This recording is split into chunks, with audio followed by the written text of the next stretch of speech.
Hello everyone, welcome to quiz GK 360। दोस्तों, weekly current affair में आज हम देखने वाले हैं 30 अक्टूबर से 5 नवंबर 2023 तक के करंट अफेयर्स के कुछ महत्वपूर्ण सवालों को। अगर आप किसी भी एग्जाम की तैयारी करते हैं तो ये वीडियो आपके लिए इम्पोर्टेंट है, इसलिए वीडियो को आप पूरा देखना। तो चलिए शुरू करते हैं आज के पहले सवाल से। दोस्तों, अभी कुछ दिन से तबीयत ठीक नहीं थी, इसलिए वीडियो आपको देरी से मिल रहा है। तो आज का पहला सवाल है, फीफा वर्ल्ड कप 2034 की मेज़बानी कौन सा देश करेगा? तो इसकी मेज़बानी सऊदी अरब करेगा।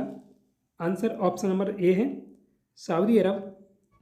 सऊदी अरब फुटबॉल एसोसिएशन यानी SAFA के अध्यक्ष यासर अल मिसेल ने वर्ल्ड कप की मेज़बानी के लिए फीफा की सभी शर्तों को पूरा करने का वादा किया है। सऊदी अरब को 2034 की मेज़बानी मिलने के बाद यह दूसरी बार होगा जब किसी गल्फ कंट्री में फीफा वर्ल्ड कप का आयोजन किया जाएगा। इससे पहले 2022 में पहली बार कतर में फीफा वर्ल्ड कप का आयोजन किया गया था। सबसे अधिक बार फीफा वर्ल्ड कप 5 बार ब्राज़ील ने, जर्मनी इटली ने 4 बार और अर्जेंटीना ने 3 बार, फ्रांस ने 2 बार जीता है। फीफा वर्ल्ड कप 2030 की मेज़बानी मोरक्को, पुर्तगाल और स्पेन संयुक्त रूप से इसकी मेज़बानी करेंगे। फीफा पुरुष विश्व कप 2022 का चैंपियन अर्जेंटीना है और महिला फुटबॉल विश्व कप 2023 का चैंपियन स्पेन है। तो ये भी काफ़ी इम्पोर्टेंट है, ये भी आपको याद रखना है। वर्ष 2023 में यूनेस्को ने अपने क्रिएटिव सिटीज नेटवर्क में किस भारतीय शहर को सिटी ऑफ म्यूजिक का दर्जा दिया है? तो ये ग्वालियर को इसमें दर्जा दिया गया है। आंसर ऑप्शन नंबर बी है ग्वालियर। 31 अक्टूबर को यूनेस्को ने अपने क्रिएटिव सिटी नेटवर्क यानी UCCN की लिस्ट जारी की है। इस लिस्ट में मध्य प्रदेश के ग्वालियर और केरल के कोझिकोड को शामिल किया गया है। ग्वालियर में जन्मे संगीता के तानसेन की वजह से इस शहर को सुरों की नगरी कहा जाता है।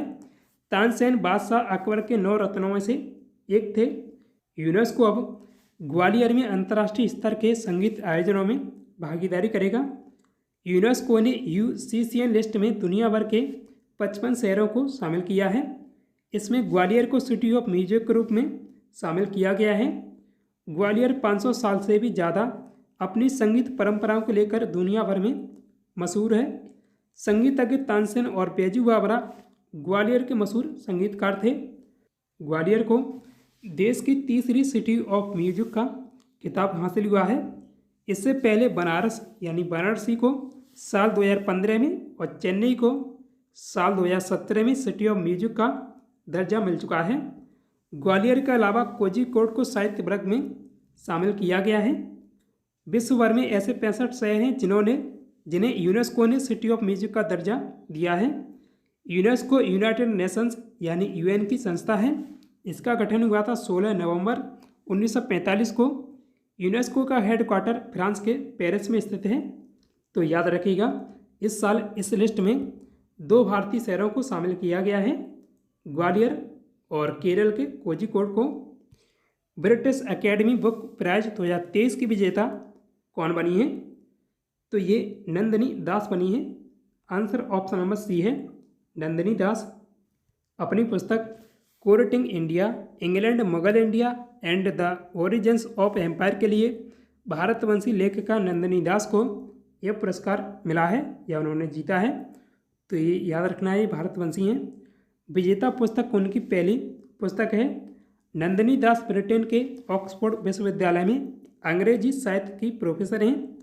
पुस्तक में दास 17वीं शताब्दी की शुरुआत में सर थॉमस रो के आगमन की कहानी के माध्यम से साम्राज्य की उत्पत्ति पर एक नया दृष्टिकोण प्रस्तुत करती हैं।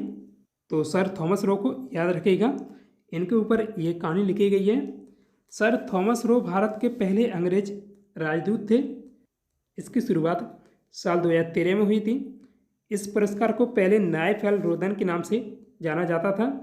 इसकी स्थापना गैर काल्पनिक साहित्य के सर्वोत्तम कार्यों को पुरस्कृत करने के लिए किया गया था, जो मौलिकता प्रदर्शित करते हैं और विश्व की अन्य संस्कृतियों की सार्वजनिक समझ में योगदान देते हैं।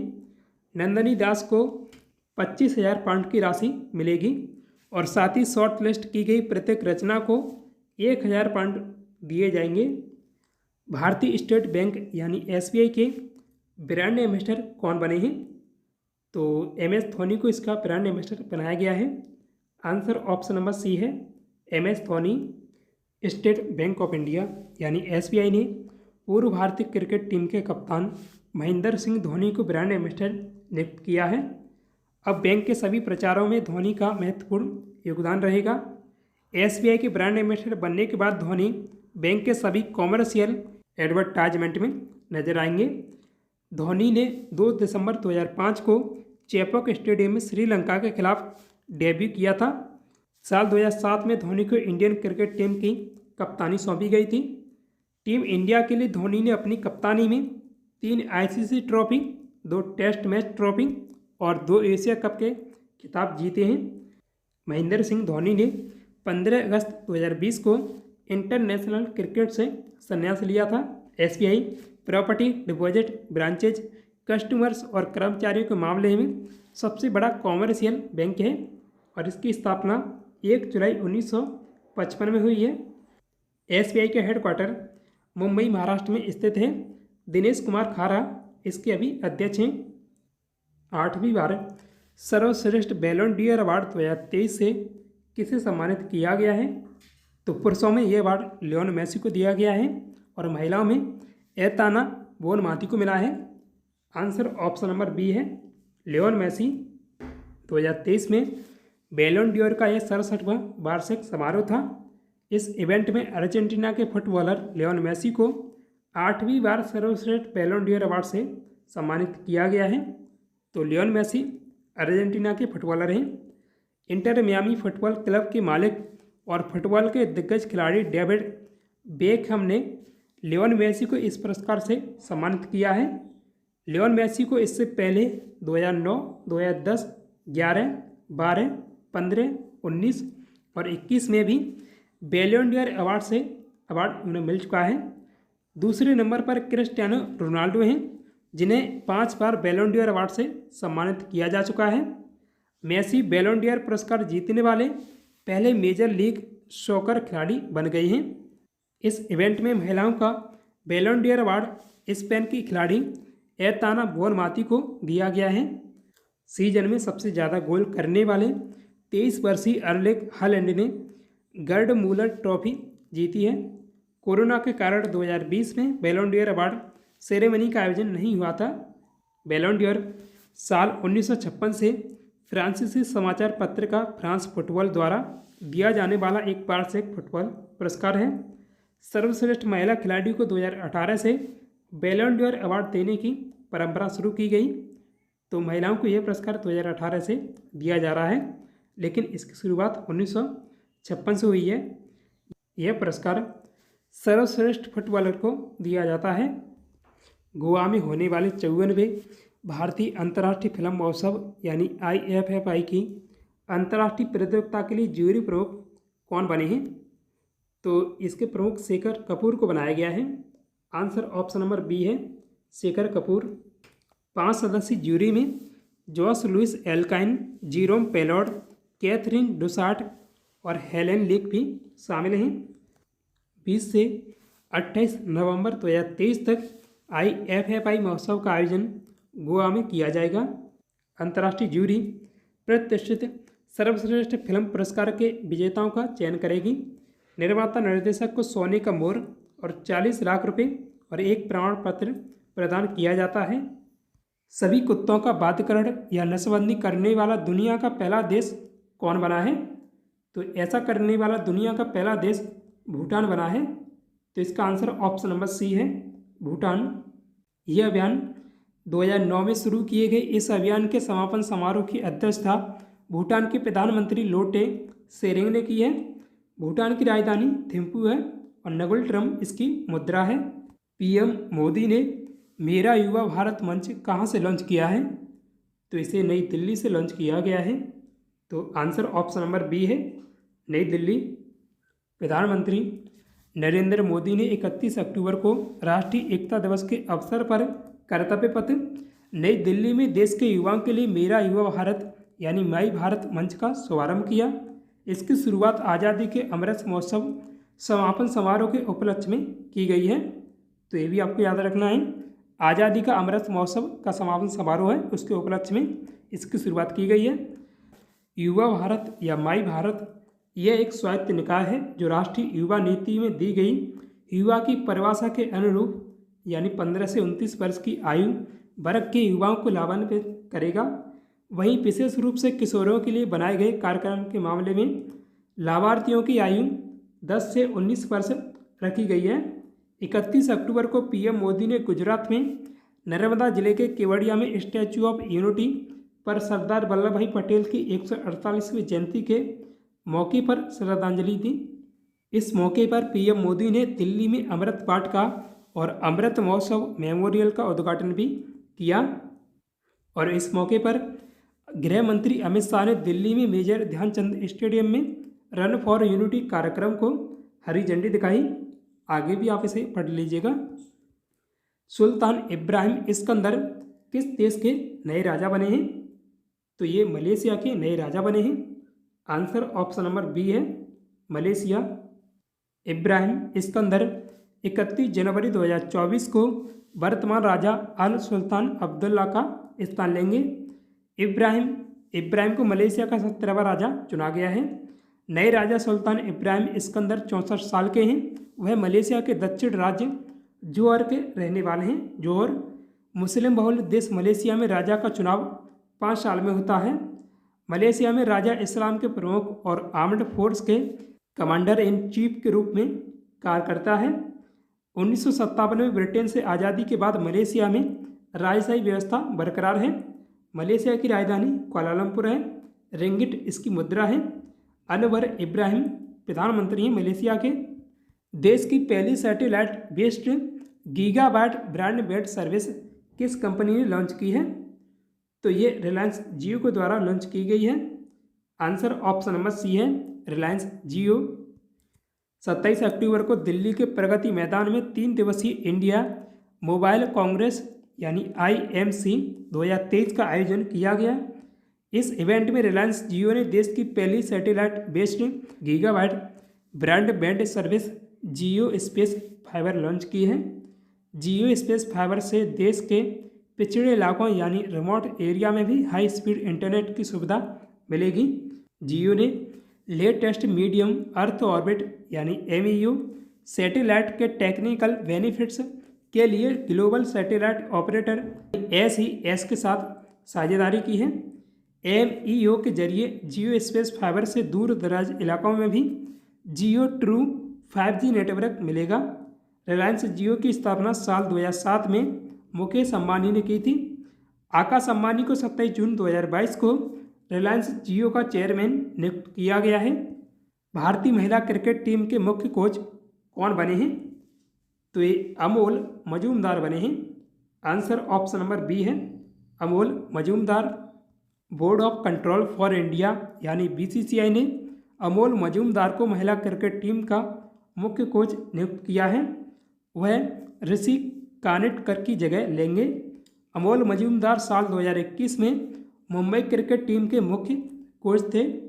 BCCI की स्थापना दिसंबर 1928 में हुई है और इसका मुख्यालय मुंबई महाराष्ट्र में स्थित है। महिला क्रिकेट टीम की कप्तान हरमनप्रीत कौर हैं।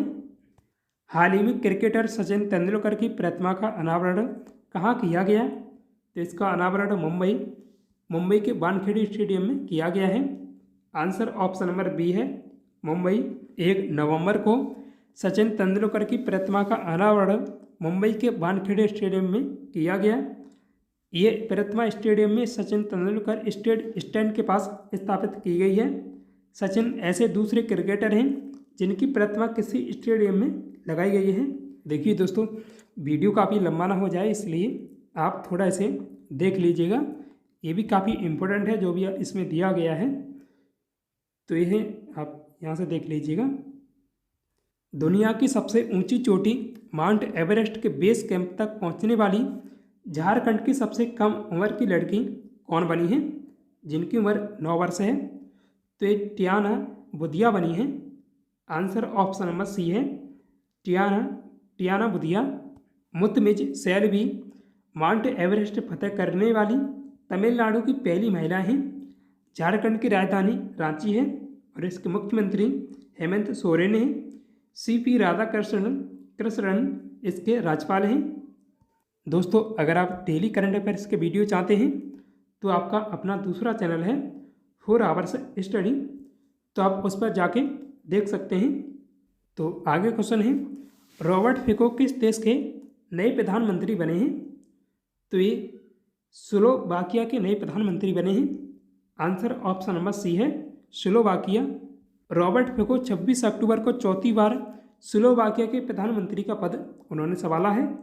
रॉबर्ट फिको साल 2006 में पहली बार स्लोवाकिया के प्रधानमंत्री बने थे। रॉबर्ट फिको का जन्म 15 सितंबर 1964 को हुआ था। स्लोवाकिया की राजधानी ब्रातिस्लावा है। मुद्रा यूरो, और ये मध्य यूरोप में स्थित स्थलरुद्ध देश है, तो इसे आप मैप से भी देख लीजिएगा। और इसके राष्ट्रपति जुजाना कापुतोवा हैं। हाल ही में 100 अंतर्राष्ट्रीय मैच में भारतीय क्रिकेट टीम की कप्तानी करने वाले खिलाड़ी कौन बने हैं? तो ये रोहित शर्मा बने हैं। आंसर ऑप्शन नंबर बी है, रोहित शर्मा। भारत और इंग्लैंड के बीच विश्व कप 2023 का 29वां मैच लखनऊ के इकाना स्टेडियम में खेला गया। यह रोहित शर्मा का बतौर 100वां अंतर्राष्ट्रीय मैच, यानी तीनों प्रारूपों को मिलाकर है, टेस्ट, वनडे और T20। वह कप्तानी का शतक लगाने वाले भारत के 7वें खिलाड़ी हैं। इससे पहले महेंद्र सिंह धोनी, मोहम्मद अजहरुद्दीन, विराट कोहली, सौरव गांगुली, कपिल देव और राहुल द्रविड़ ऐसा कर चुके हैं।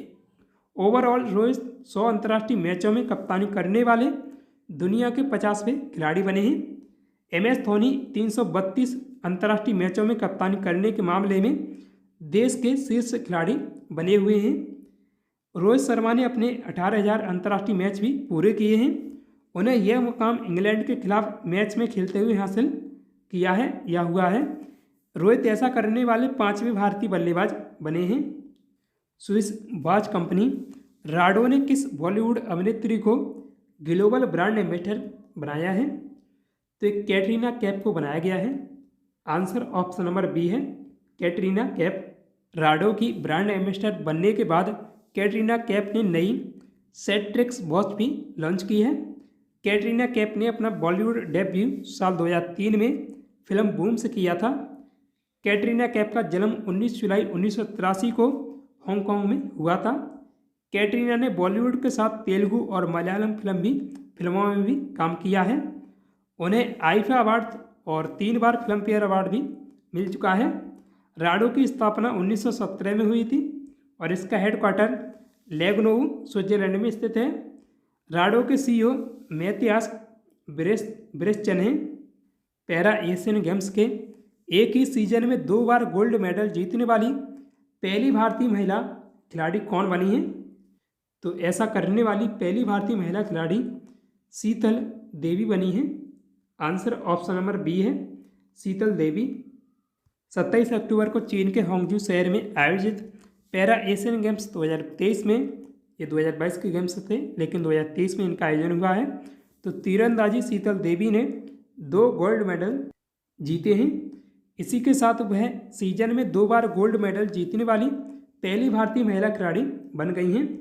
जम्मू कश्मीर की आर्मलेस आर्चर शीतल पैरों से निशाना साधती हैं। शीतल देवी ने इंडिविजुअल कंपाउंड इवेंट में गोल्ड जीता है। 16 साल की शीतल ने इससे पहले कंपाउंड मिक्स टीम इवेंट में भी गोल्ड मेडल जीता था। उन्होंने कुल 3 मेडल जीते हैं, जिसमें महिला डबल्स का सिल्वर मेडल भी शामिल है। शीतल ने फाइनल में सिंगापुर की अलीम नूर शाहिदाह को 144-42 से हराया है। देश में पहली बार रेफरेंस गैसोलीन और डीजल फ्यूल का शुभारंभ किस केंद्रीय मंत्री के द्वारा किया गया है? तो इसका शुभारंभ हरदीप सिंह पुरी के द्वारा किया गया है। आंसर ऑप्शन नंबर सी है, हरदीप सिंह पुरी।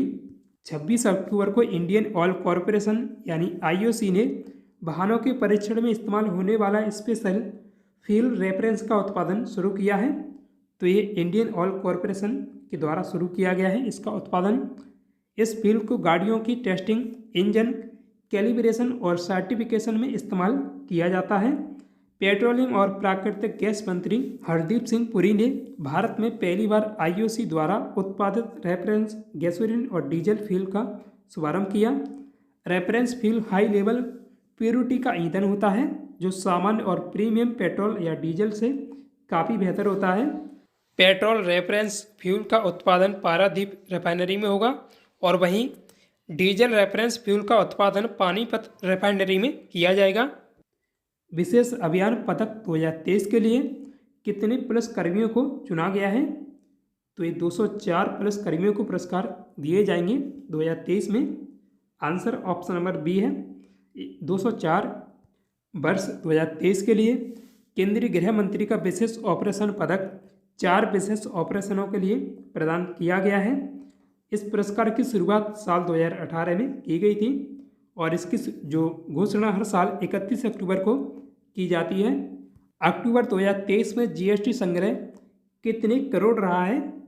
तो ये 1.72 लाख करोड़ रुपए रहा है। तो इसका आंसर ऑप्शन नंबर सी है 1.72 लाख करोड़ रुपए। 1 नवंबर को वित्त मंत्रालय ने अक्टूबर 2023 की गुड एंड सर्विस टैक्स यानी जीएसटी कलेक्शन रिपोर्ट जारी की है।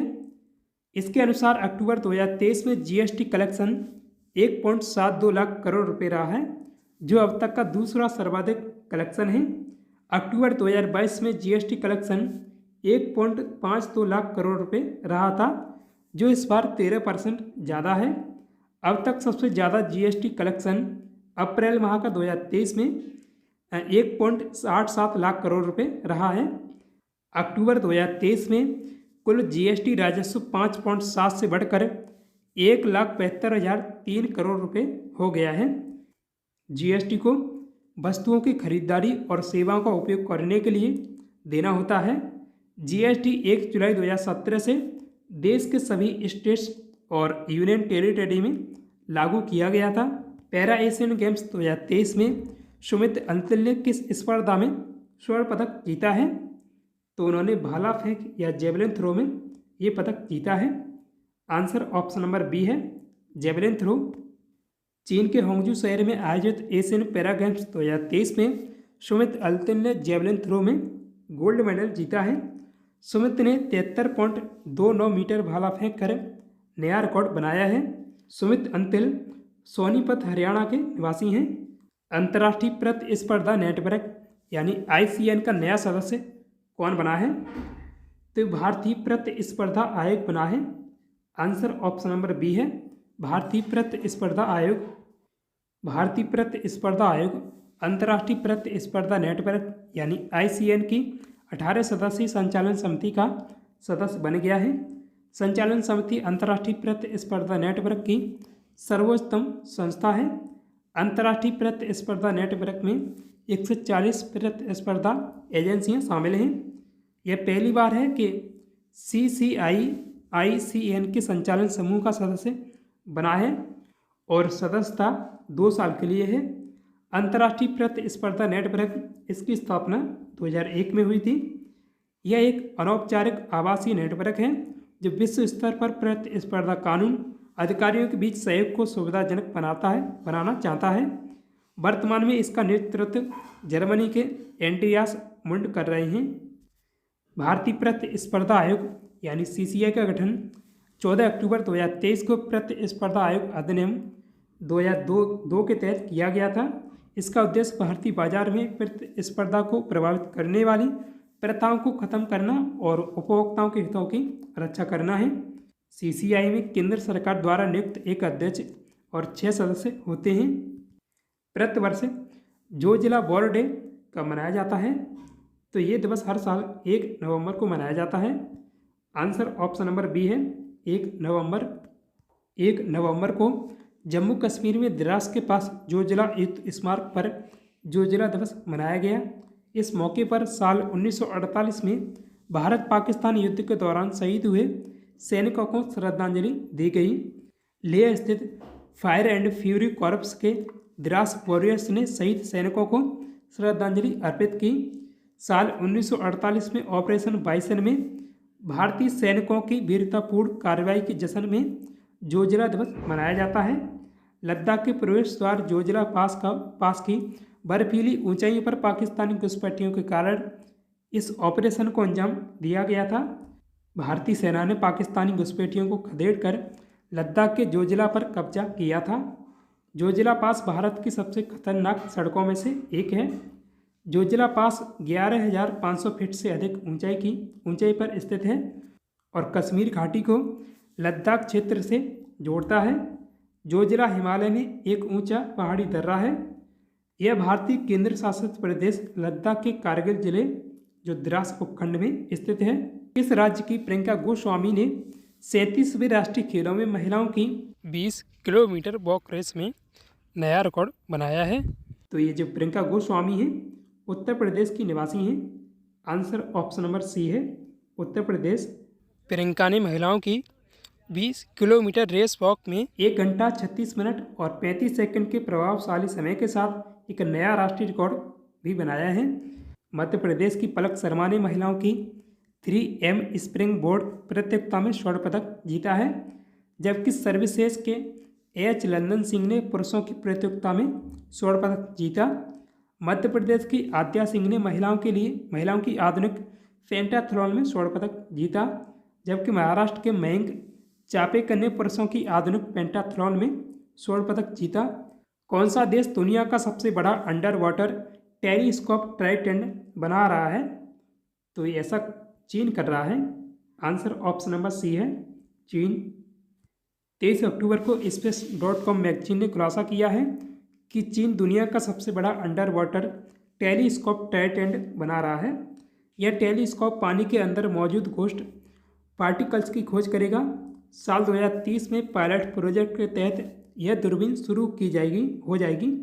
चीन पश्चिमी प्रशांत महासागर समुद्र की सतह से 11,500 फीट यानी 3500 मीटर के नीचे दूरबीन को लगा रहा है। ट्राइडेंट इतना ताकतवर होगा कि 1.7 घन मील यानी 7.5 क्यूबिक किलोमीटर तक घोस्ट पार्टिकल को स्कैन कर सकेगा। अभी तक दुनिया का सबसे ताकतवर घोस्ट पार्टिकल डिटेक्टर अंटार्कटिका में था, जो 1 क्यूबिक किलोमीटर तक पार्टिकल्स का पता लगा सकता है। घोस्ट पार्टिकल्स या न्यूट्रॉन्स एक तरीके के इलेक्ट्रॉन हैं। इनका भार ना के बराबर होता है और कोई चार्ज भी नहीं होता है। घोस्ट पार्टिकल्स को गैलेक्सी का सबसे मायावी कण कहते हैं। ये इतने बारीक होते हैं कि इन्हें देखना बहुत मुश्किल है। 60 साल बाद किस राज्य की पद्मिनी टैक्सी को बंद कर दिया गया है? तो ये पद्मिनी टैक्सी महाराष्ट्र की है, इसे अभी बंद किया गया है। आंसर ऑप्शन नंबर ए है, महाराष्ट्र। मुंबई की शान कही जाने वाली काली पीली टैक्सी बंद हो गई है। मुंबई परिवहन विभाग ने टैक्सी हटाने का आदेश दिया, जिसके बाद 60 साल से चल रही काली पीली टैक्सी को बैन कर दिया गया है। साल 1964 में पहली बार फिएट 1100 डिलाइट मॉडल को काली पीली टैक्सी में शामिल किया गया था। फिएट पद्मिनी से पहले प्लाईमाउथ लैंडमास्टर जैसी बड़ी टैक्सियां सड़कों पर चलती थीं। साइज में छोटे होने के कारण फिएट टैक्सियों को लोकल भाषा में डुक्कर टैक्सी भी कहा जाता था। 1970 में फिएट टैक्सियों की रीब्रांडिंग हुई और इसका नाम प्रीमियर प्रेसिडेंट रखा गया। फिर बाद में प्रीमियर पद्मिनी कर दिया गया। साल 2001 में फिएट पद्मिनी कारों का उत्पादन पूरी तरह बंद हो गया था। 37वें राष्ट्रीय खेलों की गोल्फ और साइकिलिंग प्रतियोगिताएं कहाँ आयोजित की जाएंगी? तो वैसे तो इनका आयोजन अभी गोवा में किया जा रहा है, लेकिन ये जो 2 प्रतियोगिता हैं इनका आयोजन नई दिल्ली में किया जाएगा। आंसर ऑप्शन नंबर सी है, नई दिल्ली। 37वें राष्ट्रीय खेल गोवा के 5 शहरों में खेले जाएंगे, जिनमें शामिल हैं मापुसा, मडगांव, पणजी, पोंडा और वास्को ड गामा। गोल्फ और साइकिलिंग प्रतियोगिताएं नई दिल्ली में आयोजित की जाएंगी।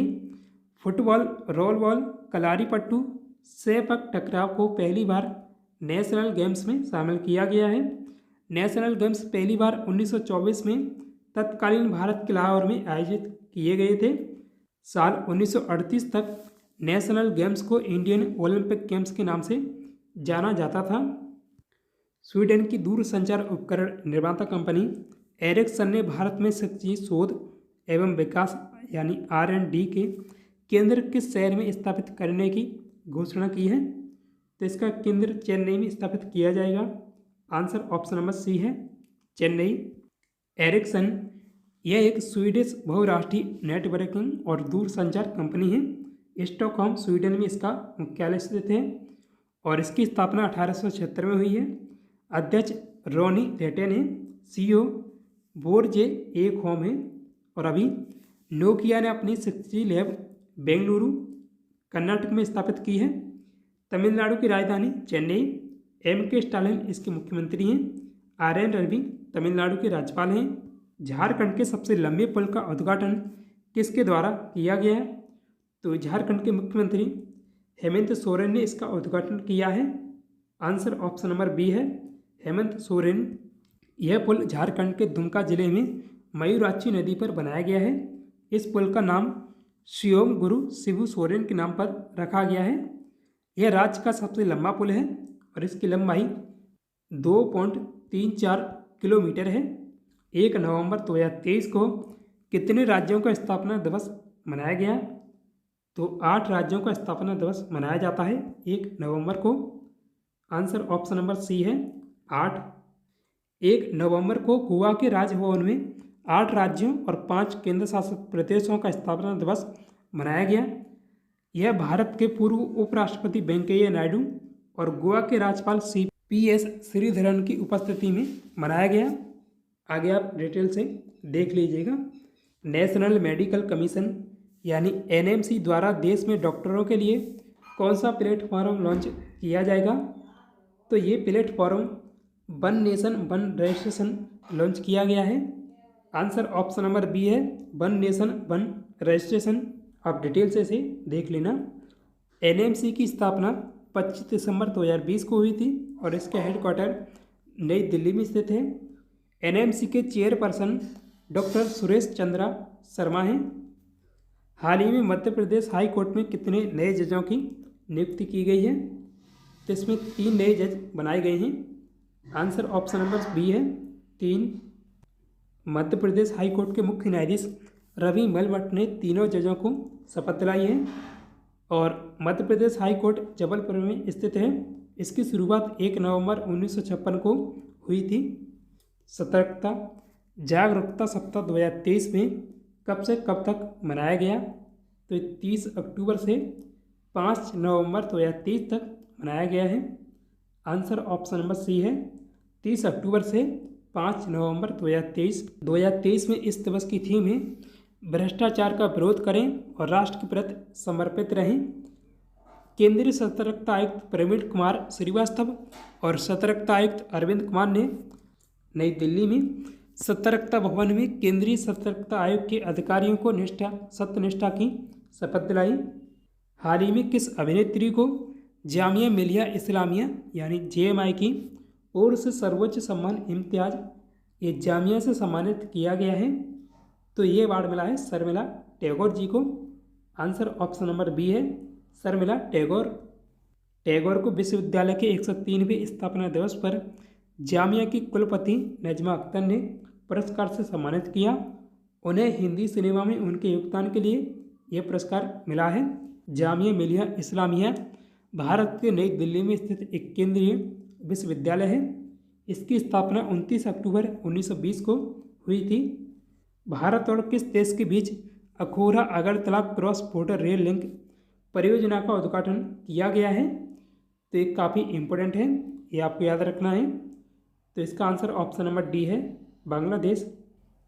1 नवंबर को प्रधानमंत्री नरेंद्र मोदी और बांग्लादेश की प्रधानमंत्री शेख हसीना ने 3 डेवलपमेंट प्रोजेक्ट्स का वर्चुअली उद्घाटन किया। इसमें भारत और बांग्लादेश को जोड़ने वाली 2 रेल परियोजना भी शामिल हैं। PM मोदी और शेख हसीना ने Akhaura Agartala cross border rail link परियोजना का उद्घाटन किया। Akhaura Agartala cross border rail link Bharat सरकार द्वारा बांग्लादेश को दी गई 392.52 करोड़ रुपए की ग्रांट से बनाया गया है। यह 12.24 किलोमीटर लंबा है, जिसमें बांग्लादेश में इसकी लंबाई 6.78 किलोमीटर है और भारत के त्रिपुरा में 5.46 किलोमीटर है। मोगला फोर्ट रेल लाइन और एक मेगा पावर प्लांट मैत्री सुपर थर्मल पावर प्लांट की यूनिट सेकंड का भी उद्घाटन किया। इस परियोजना से बांग्लादेश का दूसरा सबसे बड़ा बंदरगाह Mogla broad gauge railway network से भी जुड़ गया है। मैत्री सुपर थर्मल पावर प्रोजेक्ट के लिए भारत ने बांग्लादेश को 1.6 मिलियन अमेरिकी डॉलर का लोन दिया है। यह 1320 मेगावाट का थर्मल पावर प्लांट बांग्लादेश के खुलना डिवीजन के रामपाल में बनाया गया है। दोनों देशों के पीएम ने सितंबर 2022 में इसकी पहली यूनिट का इनॉग्रेशन किया था। भारत ने चीन और पाकिस्तान बॉर्डर पर किस मिसाइल को तैनात किया है? तो ये मिसाइल S-400 भी तैनात की गई है। आंसर ऑप्शन नंबर सी है, S-400 मिसाइल। 30 अक्टूबर को भारत ने चीन और पाकिस्तान बॉर्डर पर 3 S-400 air defence missile system को एक्टिव कर दिया है। इसमें एक एक मिसाइल चीन और पाकिस्तान सीमा पर तैनात की गई है। S-400 मिसाइल डिफेंस सिस्टम दुश्मन देशों के मिसाइल, ड्रोन, रॉकेट लॉन्चर और फाइटर जेट्स के हमले को रोकने में कारगर है। भारत ने रूस से 5 S-400 मिसाइल लेने की डील साइन की थी। दोनों देशों के बीच 2018 में करीब 35,000 करोड़ रुपए में ये डील हुई थी। किस देश की कंपनी ने भूतापीय ऊर्जा उत्पादन के लिए उत्तर प्रदेश सरकार के साथ 820 करोड़ रुपए के निवेश का समझौता किया है? तो एक अमेरिकी कंपनी ने उत्तर प्रदेश सरकार के साथ इसके लिए समझौता किया है। आंसर ऑप्शन नंबर बी है, अमेरिका। भूतापीय ऊर्जा पृथ्वी से निकलने वाली ऊष्मा है। इस ऊर्जा का इस्तेमाल इमारतों को गर्म करने और विद्युत उत्पादन में किया जाता है। देश में भूतापीय क्षेत्र की खोज और अध्ययन के प्रयास का सिलसिला पिछली सदी के 8वें और 9वें दशक में प्रारंभ हुआ था। भूतापीय ऊर्जा का एक टिकाऊ और पर्यावरणीय अनुकूलन और नवीकरणीय स्रोत है, जो ऊर्जा के लिए पृथ्वी के अंदर प्राकृतिक गर्मी का उपयोग करता है। आइसलैंड, न्यूजीलैंड और अमेरिका जैसे देश भूतापीय ऊर्जा के उपयोग के मामले में अग्रणी हैं। वहीं ONGC यानी oil and natural gas corporation के अनुसार भारत का लद्दाख देश में सर्वोत्तम भूतापीय संभावनाओं से संपन्न है। छत्तीसगढ़ राज्य ने साल 2013 में तातापानी में देश का पहला भूतापीय संयंत्र स्थापित करने का निर्णय लिया था। 1 नवंबर 2023 को मध्य प्रदेश राज्य का कौन सा स्थापना दिवस मनाया गया? तो ये इसका 68वां स्थापना दिवस था 2023 में। आंसर ऑप्शन नंबर बी है, 68वां। आज़ादी से पहले मध्य प्रदेश को सेंट्रल प्रोविंस और CP एंड बरार के नाम से जाना जाता था। मध्य प्रदेश के पहले मुख्यमंत्री रविशंकर शुक्ल थे, जिनका कार्यकाल 2 महीने था। आज़ादी के बाद 1 नवंबर 1956 से विभिन्न रियासतों को मिलाकर मध्य प्रदेश को स्टेट बनाया गया था। मध्य प्रदेश के गठन के लिए आज़ाद भारत में राज्य पुनर्गठन आयोग बनाया गया था। आयोग को ग्वालियर, चंबल, भोपाल, विंध्य प्रदेश, महाकौशल को मिलाकर उत्तर प्रदेश के बराबर बड़ा राज्य बनाने की जिम्मेदारी सौंपी गई थी।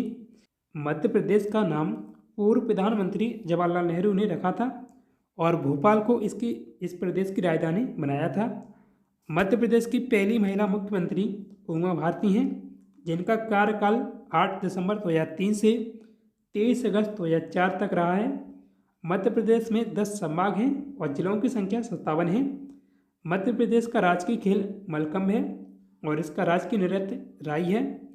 मध्य प्रदेश का राजकीय पशु बारहसिंगा है और इसका राजकीय पक्षी एशियाई पैराडाइज फ्लाई कैचर है। मध्य प्रदेश का राजकीय फूल सफ़ेद लिली है। हाल ही में UNEP ने प्लास्टिक पॉल्यूशन को रोकने के लिए कितने लोगों को green award champions of the earth से सम्मानित किया है? तो ये 5 लोगों को अवार्ड दिया गया है। आंसर ऑप्शन नंबर बी है, 5।